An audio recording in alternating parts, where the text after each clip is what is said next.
Hi welcome to ಕನ್ನಡತಿ ಅಡುಗೆ channel. ಬನ್ನಿ super ಆದ ಚಿಕನ್ ಸಾರು ಮಾಡುವ. ಮೊದಲಿಗೆ ದಪ್ಪದ ಈರುಳ್ಳಿ, ಅದಕ್ಕೆ ಹಸಿರು ಮೆಣಸಿನ್ಕಾಯಿ ಹಾಕ್ಕೊಂಡಿದ್ದೀನಿ. ಇನ್ನು ಚಿಕನ್ನ ತೊಳೆದ್ಬಿಟ್ಟು ಅದಕ್ಕೆ ಅರಶಿನ ಪುಡಿ, ಧನಿಯಾ ಪುಡಿ, ಖಾರದ ಪುಡಿ, ಆಮೇಲೆ ಉಪ್ಪು ಹಾಕ್ಬಿಟ್ಟು ಮಿಕ್ಸ್ ಮಾಡಿ ಇಟ್ಟಿದ್ದೀನಿ. ಲವಂಗ ಒಂದು 4, ಚಕ್ಕೆ ಒಂದು 4 ಚಕ್ಕೆ, 1 ಇಂಚು ಮೆಣಸು ಒಂದು 10. ಆಮೇಲೆ ಹುರ್ಕೊಳ್ಳಿ. ಚೆನ್ನಾಗಿ ಹುರ್ಕೊಂಡಾದ್ಮೇಲೆ ಚೆನ್ನಾಗಿ ಕೆಂಪಗಾದ್ಮೇಲೆ ಈರುಳ್ಳಿ, ಕಾಯಿ ತುರಿ ನಿಮಗೆ ಎಷ್ಟು ಬೇಕೋ ಅಷ್ಟು ಗಟ್ಟಿಗೆ ಮಾಡ್ಕೊಳ್ಳಿ. ಚಾಪೀಸ್ ಮಾಡೋದಾದರೆ ಇದಕ್ಕೇನೆ ಗೋಡಂಬಿ, ಗಸಗಸೆ ಹಾಕಿದರೆ ಆಯಿತು.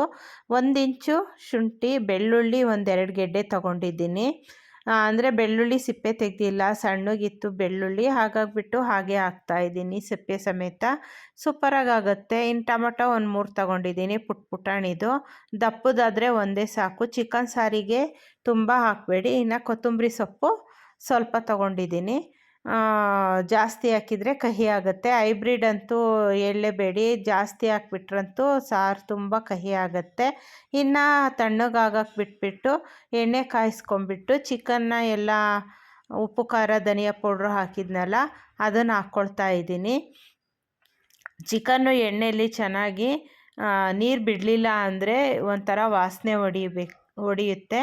ಮತ್ತು ತೊಳಿಬೇಕಾದ್ರೂ ಅಷ್ಟೇ ಅರಶಿನ ಪುಡಿ, ಒಂಚೂರು ಲಿಂಬೆಹಣ್ಣು ಹಾಕಿಬಿಟ್ಟು ತೊಳೆದ್ಬಿಟ್ಟು ಹಾಕ್ಬಿಟ್ಟು ಒಂದು 10 ನಿಮಿಷ ಬಿಟ್ಬಿಟ್ಟು ನೆಕ್ಸ್ಟು ತೊಳಿರಿ. ಆವಾಗ ತುಂಬ ಚೆನ್ನಾಗಿ ಅನಿಸುತ್ತೆ. 1-2-3 ನೀರಲ್ಲಿ ತೊಳೆದ್ರೆ ಲೋಳೆ ಥರ ಎಲ್ಲ ತೆಗೆದ್ಬಿಟ್ಟು ಸ್ಕಿನ್ ತಿನ್ನೋಲ್ಲ ಇವಾಗೆಲ್ಲ. ಹಾಗಾಗಿಬಿಟ್ಟು ಟೆಂಡರ್ ಚಿಕನಲ್ಲಾದರೆ ನಮಗೆ ವಿತೌಟ್ ಸ್ಕಿನ್ನು, ವಿತ್ ಸ್ಕಿನ್ನು ಸಿಗುತ್ತೆ. ನಮ್ಮನೇಲಿ ಜಾಸ್ತಿ ವಿತೌಟ್ ಸ್ಕಿನ್ನೇ ತರೋದು, ಯಾಕಂದರೆ ಕಸನೇ ಒಂಚೂರು ಜಾಸ್ತಿ ಹೋಗುತ್ತೆ ಅಂತ ಹೇಳಿಬಿಟ್ಟು.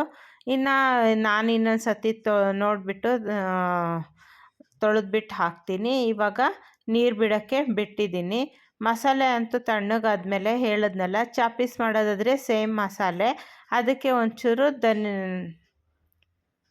ಗಸಗಸೆ, ಆಮೇಲೆ ಗೋಡಂಬಿ ಹಾಕ್ಕೊಳ್ಳಿ, ಸೂಪರ್ ಟೇಸ್ಟ್ ಬರುತ್ತೆ. ಟೊಮೊಟೊನ ಹಾಕ್ಕೊಳ್ಳಿ, ಅಥವಾ ಈ ಥರ ಇಡಿ ಹಾಕಿದ್ರೂ ಆಯಿತು. ನಾನು ರುಬ್ಬೋದು ಬೇಡ ಅಂತ ಹೇಳಿಬಿಟ್ಟು ಚಿಕನ್ ಸಾರಿಗೆ ಹೀಗೆ ಹಾಕ್ತೆ. ಟೇಸ್ಟ್ ಒಂಚೂರು ಚೇಂಜ್ ಬರುತ್ತೆ. ಹಾಗಾಗಿಬಿಟ್ಟು ಒಂದು ನೀರು ಬಿಟ್ಕೊಂಡಾದ್ಮೇಲೆ ಮತ್ತೆ ಟೊಮೊಟೊ ಹಾಕಿಬಿಟ್ಟು ಸಣ್ಣ ಉರಿಲಿ ಇಟ್ಬಿಟ್ರೆ ಚೆನ್ನಾಗಿ ನೀರು ಬಿಟ್ಕೊಳ್ಳುತ್ತೆ. ಎಲ್ಲ ಲೈಕ್ ಮಾಡಿ, ಶೇರ್ ಮಾಡಿ, ಕಮೆಂಟ್ಸ್ ಕೊಡಿ. ನೋಡೋಣ ಎಷ್ಟು ಬೇಗ ಎಷ್ಟು ಜನ ಸಬ್ಸ್ಕ್ರೈಬ್ ಆಗ್ತೀರಾ ಅಂತ ಹೇಳ್ಬಿಟ್ಟು. ಯಾರೆಲ್ಲ ಸಬ್ಸ್ಕ್ರೈಬ್ ಆಗಿದ್ದೀರ ಅವರಿಗೆಲ್ಲ ಥ್ಯಾಂಕ್ಸ್. ಇನ್ನು ಈ ಥರನೇ ವಿಡಿಯೋ ಸಪೋರ್ಟ್ ಮಾಡ್ತಾಯಿರಿ. ನೋಡೋಣ ಕನ್ನಡತಿ ಅಡುಗೆಗೆ ಎಷ್ಟು ಜನ ಸಪೋರ್ಟ್ ಮಾಡ್ತೀರಾ ಅಂತ ಹೇಳ್ಬಿಟ್ಟು. ಈ ಥರ ಚಿಕನ್ ನೀರು ಫುಲ್ ಬಿಟ್ಟ ಮೇಲೆ ಮಸಾಲೆ ಹಾಕ್ಕೋಬೇಕು, ಇಲ್ಲ ಅಂದರೆ ಚಿಕನ್ ಎಲ್ಲ ವಾಸನೆ ಹಿಡಿಯುತ್ತೆ. ಜಾಸ್ತಿ ಮಾಡೋದಾದರೂ ಸರಿ, ಕಮ್ಮಿ ಮಾಡೋದಾದರೂ ಸರಿ, ಈ ಥರ ಮಾಡಿಕೊಂಡ್ರೆ ಸೂಪರಾಗಿ ಟೇಸ್ಟ್ ಬರುತ್ತೆ. ಚಿಕನ್ನಲ್ಲಿ ತುಂಬ ವೆರೈಟೀಸ್ ಮಾಡ್ಬೋದು. ಮಟನಲ್ಲೂ ಅಷ್ಟೇ, ಚಿಕನ್ನಲ್ಲೂ ಅಷ್ಟೇ. ಹೆಸ್ರುಗಳು ಚೇಂಜು, ಟೇಸ್ಟು ಬೇರೆ ಬೇರೆ ಥರ ಇರುತ್ತೆ. ಇನ್ನು ಅದ್ರ ಜೊತೆ ಒಂಚೂರು ಚಿಕನ್ ಪೆಪ್ಪರ್ ಫ್ರೈನೂ ಮಾಡಿದ್ದೆ, ಅದೇನು ವೀಡಿಯೋ ಮಾಡಿಲ್ಲ ನಾನು. ನೆಕ್ಸ್ಟ್ ಇನ್ನೊಂದು ಸತಿ ಮಾಡಿದಾಗ ವೀಡಿಯೋ ಮಾಡಿ ಹಾಕ್ತೀನಿ. ಕಾಯಿ ಅಷ್ಟೇ, ಒಬ್ಬೊಬ್ಬರು ಹಾಕೋದೇ ಇಲ್ಲ ಚಾಪೀಸ್ ಅಂತೇಳಿದ್ರೆ. ಕಾಯಿ ಹಾಕ್ಕೊಳ್ಳಿ ಚಾಪೀಸ್ ಮಾಡೋದಾದರೆ. ಸಾಂಬಾರು ಮಾಡೋದಾದರೆ ಒಂಚೂರು ಜಾಸ್ತಿ ಹಾಕ್ಕೊಳ್ಳಿ. ಚಾಪೀಸ್ ಮಾಡೋದಾದರೆ ಒಂಚೂರು ಹಾಕ್ಕೊಳ್ಳಿ ಕಾಯಿ, ಚೆನ್ನಾಗಿ ಅನಿಸುತ್ತೆ. ಹಾಕೋ ಬದಲು ಟೊಮೊಟೊನ ಈ ಥರ ಸಪ್ರೇಟಾಗಿ ಹಾಕ್ಕೊಳ್ಳಿ.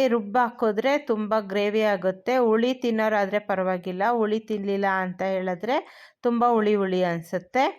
ಇನ್ನು ಎಷ್ಟು ಸಾಂಬಾರಿಗೆ ಹದ ಮಾಡೋದು ನೋಡಿಬಿಟ್ಟು ನೀರು ಹಾಕ್ಕೊಳ್ಳಿ. ಒಬ್ಬೊಬ್ಬರಿಗೆ ಗಟ್ಟಿ ಇರಬೇಕು, ಒಬ್ಬೊಬ್ಬರಿಗೆ ತೆಳ್ಳ ಇರಬೇಕು. ಚಿಕನ್ ಸಾರು ಗ್ರೇವಿ ಎಲ್ಲ ಒಂಚೂರು ಗಟ್ಟಿ ಇದ್ರೇ ಚೆಂದ.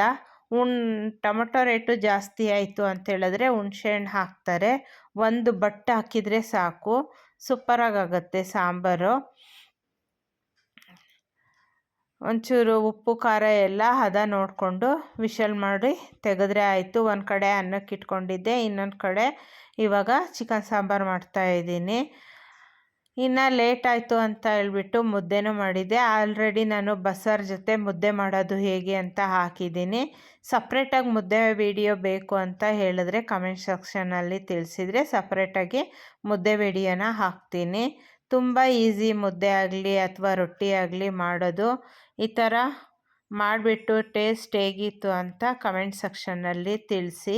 ಎಲ್ಲರೂ. ಮಟನ್ ಸಾರಿಗೆ ಸೇಮ್ ಮಸಾಲೆ, 1 ಏಲಕ್ಕಿ ಹಾಕಬೇಕು. ಇವಾಗ ಹದ ನೋಡ್ತಾ ಇದ್ದೀನಿ, ಉಪ್ಪು ಹುಳಿ ಖಾರ ಎಲ್ಲ ನೋಡಿಕೊಂಡು ಹಾಕ್ಕೊಳ್ತಾ ಇದ್ದೀನಿ.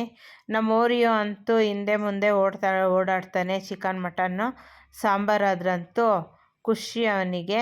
ಇನ್ನು 1-2 ವಿಷಲ್ ಮಾಡಿ ತೆಗೆದಾದ್ಮೇಲೆ ಮುದ್ದೆ ಹಾಕ್ಕೊಂಡು ಈ ಥರ ಊಟ ಮಾಡಿದ್ರೆ ಸೂಪರು. ನಾನೊಂಚೂರು ತುಪ್ಪ ಹಾಕ್ಕೊಂಡಿದ್ದೆ. ಎಲ್ಲರಿಗೂ ಬಾಯ್.